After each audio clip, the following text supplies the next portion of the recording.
Geragacan dilakukan polisi juru penangkapan terhadap tersangka RI yang sudah maling motor punya korban Megi pada tanggal 16 April lewat.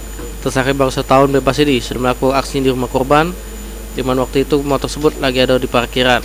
Saya tersangka ngajak aksinya dengan lading lipat yang digawatnya, terus motor korban berhasil digawat lari oleh tersangka. Menurut pengakuan tersangka RI, aksi tersebut dilakukannya karena iseng, berencana motor hasil palingan bakal dipakai dewek. Mana? Aku kan misal tempat emakku. Di mana? Di Jambi Besi. Jero Besi. Siapa? Rumahku. Iya. Di Parabia tuh. Kadang Reskrim Polsek Talang Ubi itu terus dijelaskan bahwa tersangka ditangkap sudah anggotanya selit tersangka lagi berjalan dengan gawat motor hasil palingan di desa Jerambo Besi.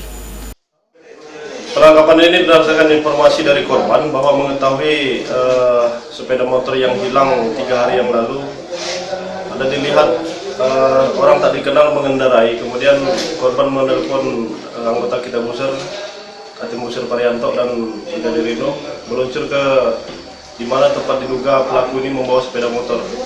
Sampai di sana saat akan dilakukan penangkapan, pelaku ini sempat melarikan diri, kemudian bisa kita amankan, dan berdasarkan ciri-ciri sepeda motor yang hilang milik korban, benar bahwa pelaku telah mengambil dan mencuri sepeda motor tersebut di belakang rumah korban.